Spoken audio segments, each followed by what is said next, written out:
Repeating the Past by Peter Watts. What you did to your uncle's grave was unforgivable. Your mother blamed herself, as always.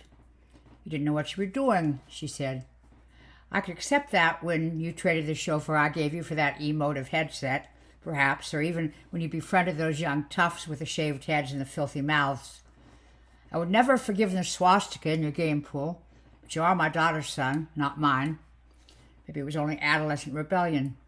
How could you know, after all? How could any child really know here in 2017?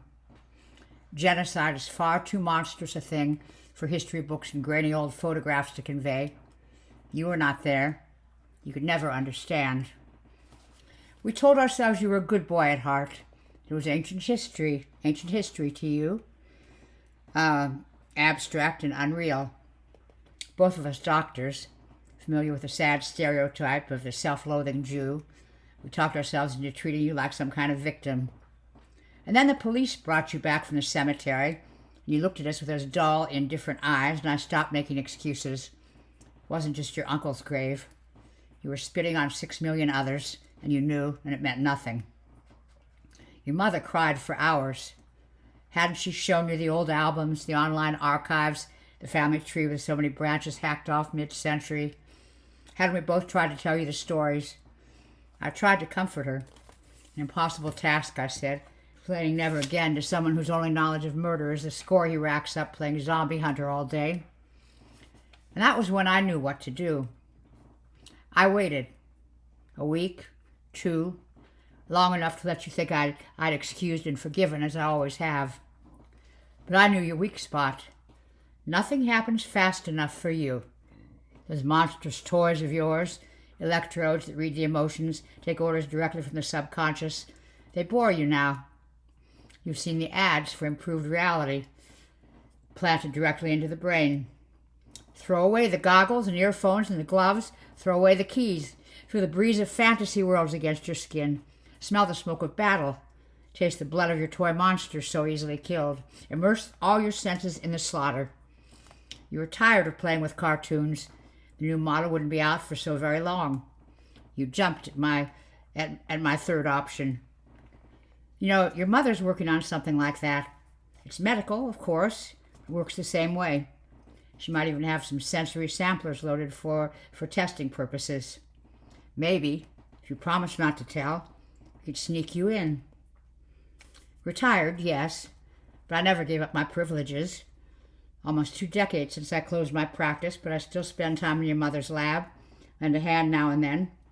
I still marvel at her passion to know how the mind works, how it keeps breaking. She got that from me. I got it from Treblinka when I was only half your age. I, too, grew up driven to fix broken souls. But the psychiatrist's tools were such blunt things back then. Scalpels to open flesh, words and drugs to open minds. Our techniques had all the precision of a drunkard stomping on the floor, trying to move glasses on the bar with the vibrations of his boots.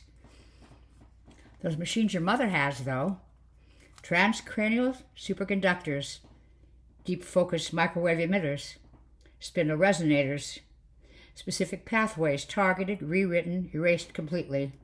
The very names sound like incantations. I cannot use them as she can. I know only the basics.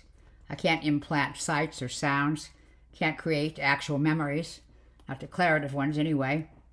The procedural memory, that I can do. The right frontal lobe, the hippocampus, basic fear and anxiety responses, the reptiles easily awakened. And you didn't need the details.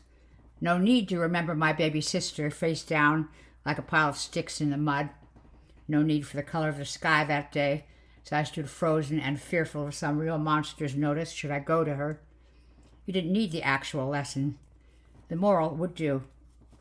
Afterwards you sat up, confused, then disappointed, then resentful. That was nothing. Didn't even work. I needed no machines to see into your head then. Senile old fart. Doesn't know half as much as he thinks. As one day went by, and another, I began to fear you were right. But then came the retching sounds from behind the bathroom door. All those hours hidden away in your room. Your game pod abandoned in the living room. Then your mother came to me, eyes brimming with worry. Never seen you like this, she said, jumping at shadows, not sleeping at night. This morning she found you throwing clothes into your backpack. They're coming, we gotta run. When she asked who they were, you couldn't tell her. So here we are. You huddled in the corner, your eyes black, begging holes you can't stop moving to see horrors in every shadow. Your fists bleed, nails gouging the palms. I remember when I was your age, I cut myself to feel alive. Sometimes I still do. It never really stops. Someday, your mother says, her machines will exorcise my demons. Doesn't she understand what a terrible mistake that would be?